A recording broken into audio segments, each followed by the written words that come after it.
Hello and welcome to the Rundown. I will be your host today, Craig DeLuz, coming at you from the West Coast, the left coast, behind the Iron Curtain, otherwise known as the Sierras. But as we all know, I do not do this program by myself. No, my name is Mike Piwowarski. I am your co-host for today, the co-host from the East Coast. That's the co-host with the most from the coast with the most here on the Rundown, where we bring you 2A news and conservative views. And Craig, it's no ordinary Wednesday. No, it is no ordinary Wednesday because today is Hump Day. Hump Day. Mike. What day is it, Mike? Mike. What day is it, Mike? It's Hump Day. Hump Day.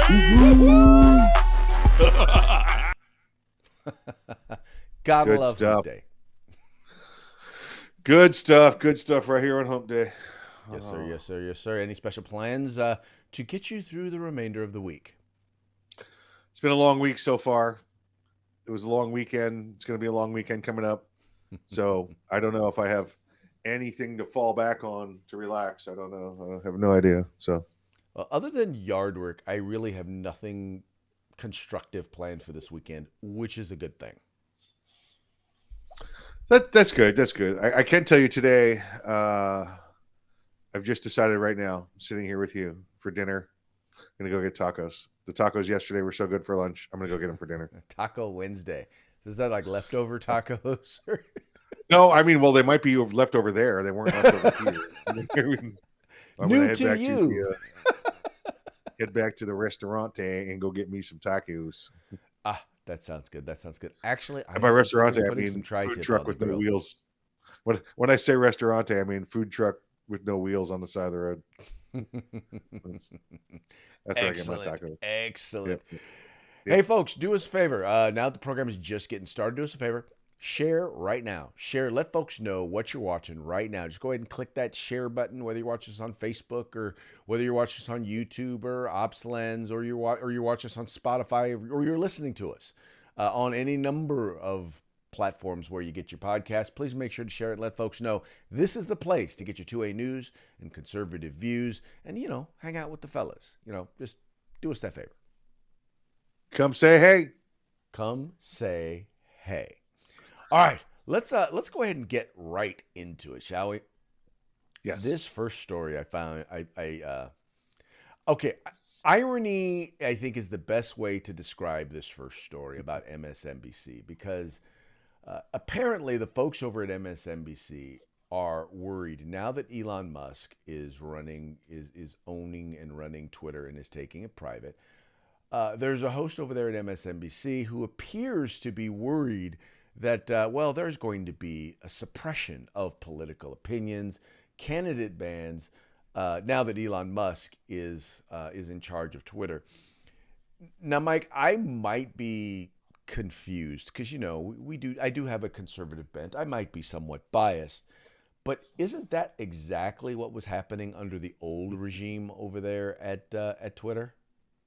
Isn't it amazing, Craig? Because if you said something that was conservative, it didn't matter what it was. It could be a policy statement. It could be agreeing with something somebody else said, or it could be your own thought and idea. It was taken off as hate speech, not because you said you hated anything or you hated anybody else or you put somebody else down or you demean them. It was because the liberal-controlled Twitter at the time hated what you said. So if they hate what you say, that makes it hate speech, Craig. And that's exactly what was going on over there. And now they're crying because they're fearful that the same is going to happen to them. And yet it's not. Elon Musk has just clearly said this is going to be opened up and it'll be actual hate speech, though. You can't say, Right. I wish you and your family were dead. Right. That kind of hate speech will not be allowed on there. But saying, I believe your policy is wrong because of this, this, and this is no longer going to be considered hate speech. So their speech will still be allowed on there. It'll just be proven wrong now. Well, the thing is, Elon Musk they want to label him a conservative, right? But clearly he's Yes. not. Yes. As far as I know, when it comes to gender identity issues, he doesn't care. It comes to legalization of certain drugs, he doesn't care. I mean, there's tons of areas where he is just, he ranges from conservative to liberal depending on the particular issue. He is, in my opinion, from what I've seen, at least so far, he seems to be a true libertarian. But in this particular case, all he's ever said Was, you know what? I just think that if you have an idea, if you have a belief and you want to be able to express it, if this is going to be the town hall, right, then you need to be allowed, people need to be allowed to be able to express it. And, you know, I don't know if you saw, but Jack Dorsey, the founder of Twitter, actually came out and was like, well, I don't think anybody should actually own it. But if there's one person who could own it and actually make it be what it was originally designed to be, which is an open platform for people to express their views, values, and opinions, it's Elon Musk. Yeah. Yeah, And it's we all amazing. know Greg. You know, he's no I know you conservative say either. you say he's kind of a libertarian. You know, remember he's not native born. He is African, right? Mm-hmm. And I think he really admires and follows our Bill of Rights. He's kind of a constitutionalist, I would say, more than a libertarian. He just you follow the rules and let's move along. You know, Well, you know, and the you know rule for what? this Now one that you happens to mentioned it, be I think I figured out what the problem is. Why they dislike his owning it so much, because now Twitter is an African American owned business. it's very true. It's very true, and a true African American owned business, True not African American. yeah, yeah, that's exactly right. All Exactly right. right. All right. So speaking of Twitter, that'll take us to our next group. A bunch of effing idiots. That is what a senior White House advisor referred to the squad as in the Biden administration. And now it looks like after the book came out, now it looks like he is, it looks like he's being he's moving from the White House over to the DNC. Once again, because in his book because he basically referred to them as effing idiots. Now, Mike, I have to say that this was probably the most accurate policy statement I've seen come out of this administration so far. You know, I'm confused, Craig. Is he being sent over to this new job to help them find the truth also? Or I don't understand what's going on here. Because, I mean, if he's talking about the effing idiots, then, I mean, that's what they are, right? That just assumed that was their regular name. I didn't know anybody else called them anything but that. Marx had a more politically correct term for these, and those were useful idiots. The useful idiots. Yeah, there you go. Right. I think he mixed his personal feelings in with his political philosophy, and thus came up with the term effing idiots. Everybody needs a new adjective every now and then, you know. So, well, and sometimes you fall back on the old safety net, go with the F word. Well, but here's the thing: the guy who said this basically is a political, and at the very least, he understands the winds of politics, right? And he understands that the squad got what they wanted. They got defund the police. They got CRT. They got the part of their Green New Deal, which is basically the pushing towards the elimination of fossil fuels, and the American people don't like it, and they're rebelling right and left, and they're realizing. He basically said, "When will they realize that they've lost?" Yeah, they won't. Right? As long as you still have these effing idiots, they do the. They're calling for all of the reduction in carbon footprint, the fuel. They want all these fossil fuels gone, yet they continue to take the trains and airplanes back and forth from their locations where their constituents are to DC. We can't. We have to listen. This the one woman. She said that we need to take a train to Hawaii. Okay, when we say they're an idiot, it's not because we don't like them. It's because they're idiots. Her whole policy has been, again, the new Green Deal. Yet, she continues to take the train back and forth from DC to New York or an aircraft, and the other one the same way. She's yet to do anything but fly from Michigan to DC, going back and forth. Well, it reminds me. I was watching. I want to say it was like a week or two ago, and I was watching Face the Nation. And it was funny sitting there watching these panelists and all of them except for one, as you usually see on these shows. There's they have one conservative and then like 3 or 4 liberals. Right. And it was funny sitting there watching them talk, and they really believe that the problem isn't their policies, that their policies are great. but that somehow they're not getting the message out that everything is wonderful. The world is great. The economy is phenomenal. There's no crime in the streets. Right. It's like, what world are these people living in? It's like, I don't need you to tell me how the economy's doing. I'm watching the prices of everything I go to buy go up. I'm watching it go up. Right? Yeah. No, it's the world of make believe and some gumdrops and unicorns and all sorts of nonsense like that. But now that they are the elite, remember these things don't apply to them. Right. Well, because like I said, in many cases these guys don't put gas in their own tank. They don't. They're not the one. They have everything they're doing is on someone else's dime, so they don't feel the pain. We feel the pain. Those of us who, scrimp and save and work every day. But, at the very least, like I said, at least there's a recognition that there are some people, by some people in the White House that, are your policies.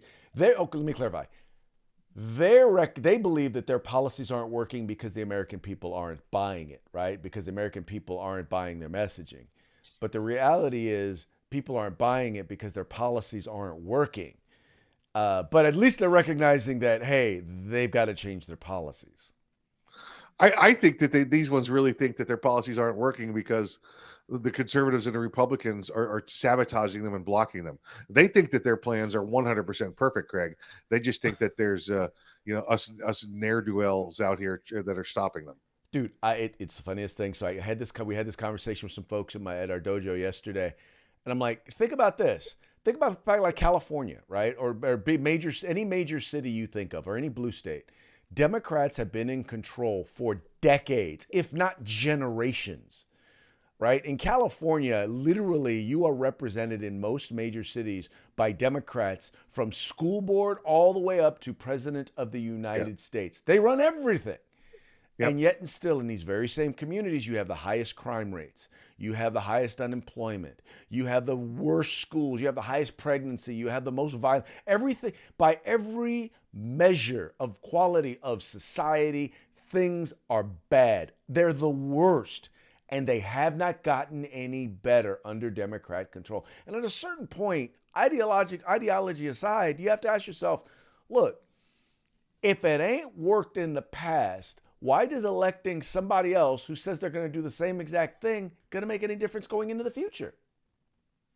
Because my plan is perfect. It does work. It's just that the conservatives keep they keep ruining it. What so conservatives? I have to make sure. Well, I'd like to know what conservatives everybody to vote in exactly Sacramento, like California, are ruining the liberal plan. Well, Craig, you keep telling us how the California Republican Assembly continues to grow, and there's more Republicans in California than there is in many other states. So those are the reasons that the Democrat policies don't work, because the Republicans there keep fighting the policies. Yeah, but the policies are still in place. I get the point that you are making, and they don't. The real issue is, as long as they have someone to blame, they will blame them. Yeah, listen.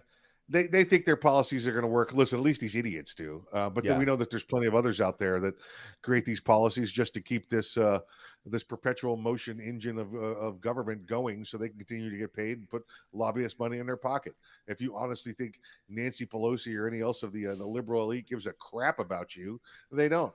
It's the ruse to keep their lifestyle going, to keep them in power. That's all it is. Well, once again, going back to the idea that the useful idiots have now been deemed the effing idiots. And quite frankly, there's some truth to that. Very truth. Okay, moving right along. Salty Chipman. You guys remember Dave Chipman, right? Right? You guys remember. What was your nickname for Dave Chipman, Mike? That's David the Waco Kid Chipman. Dave Waco Kid Chipman. There you go. So, well, you know that he was the initial nominee, Biden's first attempt to install someone there at ATF. Well, we all know that he met with an over-resounding so he was not going to get appointed. Survey says. Well, now you've got they've got someone new. Let's see what's this new dude's name? I always keep forgetting his name. Dettelback, Steve Dettelback. Dettelback. Okay, we got to find a cool nickname for him. Well, needless to say, Chipman is a little bit salty over the pick, and he was interviewed recently, and there were some comments that it came out that basically he didn't like how the White House rolled out his nomination. For one thing, he said it started out differently, like they actually had him come to speak at the White House, but he noted that that's not how they treated him. Now, I don't know this guy, but I'm guessing that probably one of the reasons why they didn't invite Chipman to come out is because Chipman is a Richard. He And is he a comes Trobin across Dennis, as a that's Richard. for sure.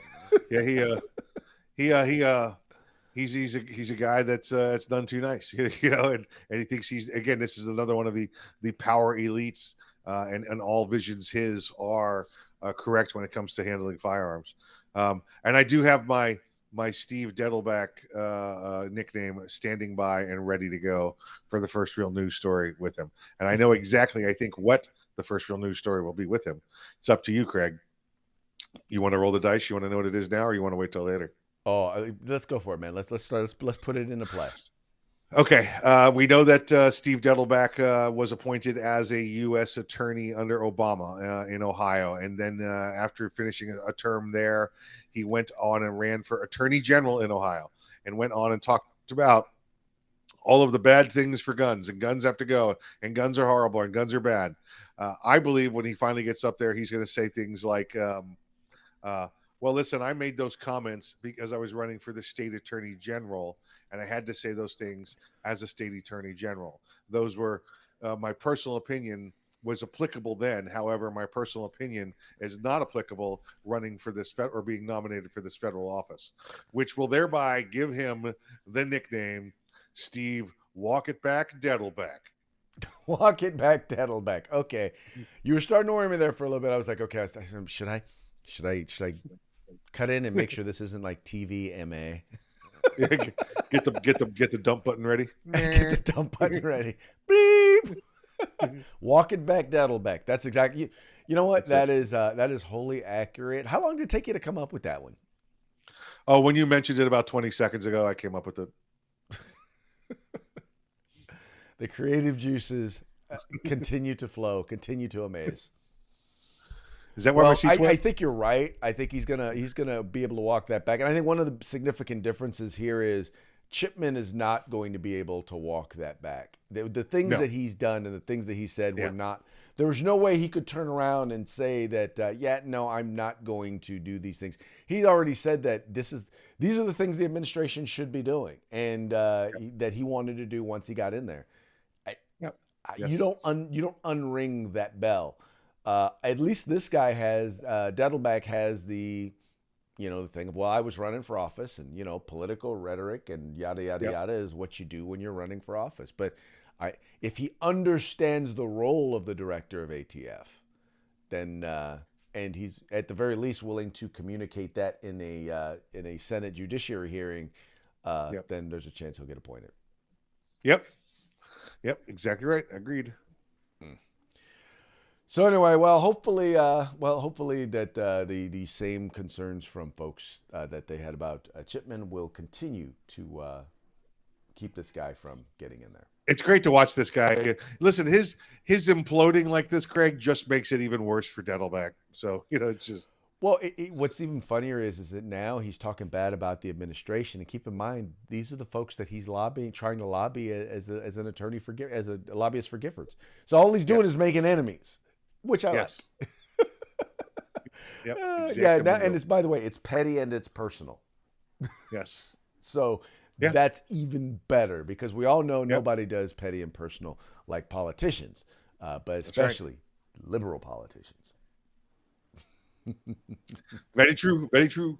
Okay, moving right along, we got Ghost Gun Lies. Now, this was a piece that I came across from the gun feed, and you got to kind of wade through the beginning of the piece and get to the meat and potatoes of it, because In the end, what it talks about is the whole thing is who's making ghost guns, and that's what they're writing about in this particular piece. But what really got me, and this is a piece at the Pittsburgh Post-Gazette, and the piece is entitled, "Who Are the Ghosts in Ghost Guns? Firearms Manufacturer Disputes Federal Crackdown on Untraceable Weapons." Now, what's interesting about this is what they're pointing out is, in the article, it talks about what a ghost gun is and how they're made and the culture behind them, yada, yada, yada. And it all kind of makes them sound kind of, seedy. Really, seedy is probably the best word I can think of. But one of the things that they note was the crime statistics and the numbers of guns that are confiscated that are considered to be ghost guns. They noted that something like 8.9 or almost 10% of the firearms the crime guns that they were getting were in fact ghost guns. But what is noted in this particular piece was, number one, they found that the number is actually about half that. And even of those, a significant number of those are firearms where the serial number was removed. And so you have here in the city of Pittsburgh where they are considering firearms where the serial number has been removed to be, they're considering those to be ghost guns. Still, the majority of the firearms that they're seizing are actually stolen firearms. Right, which have serial numbers. So Right. I don't know if they're starting to say stolen firearms are ghost guns now because they can't identify the owners. I don't know. Maybe that's why they're ghost guns. We know that if they're filing the serial numbers off, they've been calling those ghost guns. Yeah. Those used to be, what those used to be called, Craig? They used to be called guns with the serial numbers removed. I guess that wasn't sexy enough. So now that the ghost gun term's out there, they're calling them ghost guns. And by the way, most of those firearms, it's like a vehicle. There's a hidden serial number on them somewhere that, unless you're a gunsmith or an armorer, you really don't know what it is or how to read the codes or the proof mark. So that's just more lies. But yeah, these ghost guns that are allegedly out there are not, and they're not real. And like you said before, we if they're reporting 10%, and it's more like 2. It's once you get down to it, and the only crime that's being occurred is the possession of a firearm without a serial number under state law or city ordinance or whatever they happen to be passing illegally, because it's still currently legal on the federal side, which it should be, and it has been since 1787. Well, it's going to be real interesting once again to see what happens once these rules actually go into effect, because in the end, they're going to be challenged in court, and I believe that the courts are actually going to. I'm hoping that the courts will, in the end, wind up striking down these regulations. Because, like I said, you don't get to just redefine what a firearm is, because it's actually defined in statute. Yep. And 1791. I think I said 1787. I was thinking of something else, but yeah, 1791. Bill of Rights ratified. Ratified 1791. Sorry. There you go. My bad. There you go. Look at you getting that history all right. Yep. Well, Mikey. We're moving along. We're moving along like poop through a goose. I could slow down. No, please do not. Please do not slow down. Let's not slow down. Let's move on to our parting. Let's move on to our parting shots. I'm sure that there will be plenty to discuss here. This is kind of in the vein of our initial story about MSNBC and their fears now that Elon Musk is the owner of Twitter. Elon Musk asks Twitter employees their pronouns and fires those who answered. Not fired those if he didn't like the answers, just fired all of those that answered. Look, folks, if you have pronouns, there's something wrong. If you have to tell people what your pronouns are, there's a problem. If you go to my Twitter page, it says my pronouns are beep, bop, and boop. Beep, bop, and boop. Beep, bop, and boop. Those are my pronouns. I want you to have you ever gotten any comments about that? Has anyone ever said anything? I don't really read Twitter. I just post and ghost. Post and ghost. I actually find that I use Twitter less for communicating and more for finding news. I just scroll through the feed and see if there's anything interesting. Gotcha. All right. I do take a look at it every once in a while, if Facebook's down, something like that. Yeah. There you go. All right. Here's another one, also along the same vein. When Elon Musk buys Twitter for $44 billion and it's free in the App Store. What a loser. What a loser. What a loser. Yeah. Craig, I have one here I want to read since we started the show. Somebody sent me. Okay. It says the best description I have heard yet about Twitter. It says it was a crappy vegan restaurant on the ropes, and now they have new ownership and suddenly has yummy barbecue, and the vegans are all crying.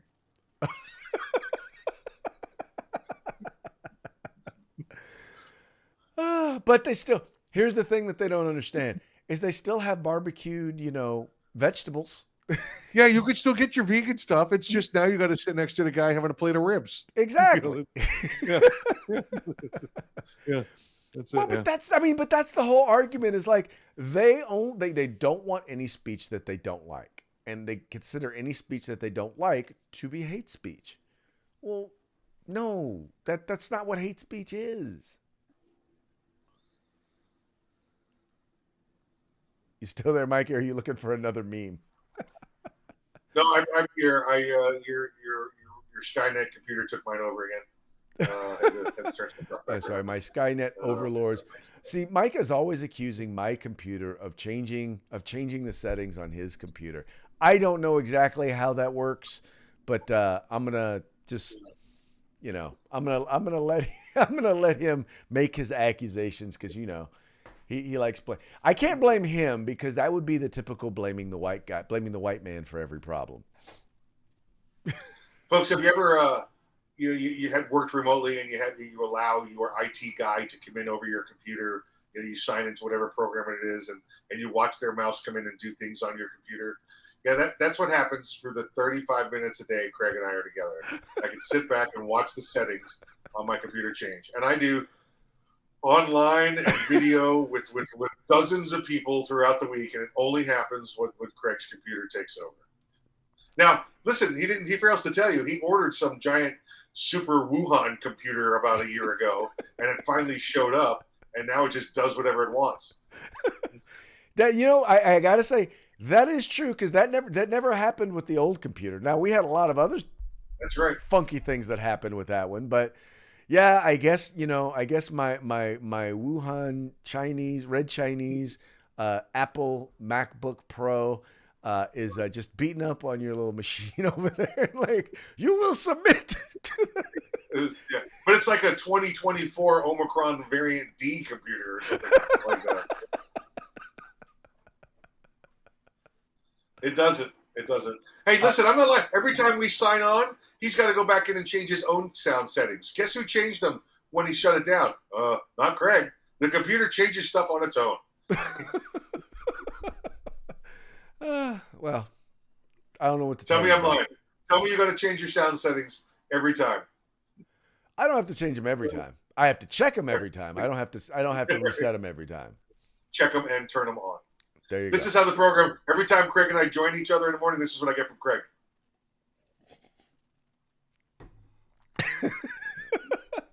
For those of you who are listening, Mike is talking, but there's nothing coming out of the mic. Yeah, usually that's because I screwed something up.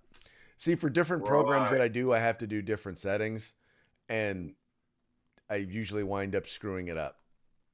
Right. Because you wouldn't need sound on those other places. Yeah. No, I use different programs Gosh. Where the settings are different.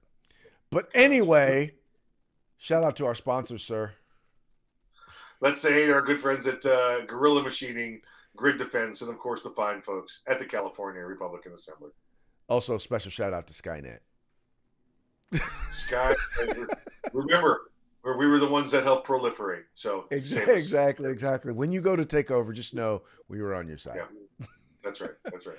All right, folks. Well, hey, we're going to call it a day. We very much appreciate you tuning in. We appreciate you liking and sharing the program and encouraging your friends to do the same. Once again, also visit our sponsors. Their links are in the description of this video. Go there. If you like what you see, kick them down a few dollars and make sure you tell them that the guys over at the Rundown sent you. With that, we will see you tomorrow on Thirsty Thursday. I'll let you later. Yummy Thursday. Yummy Thursday.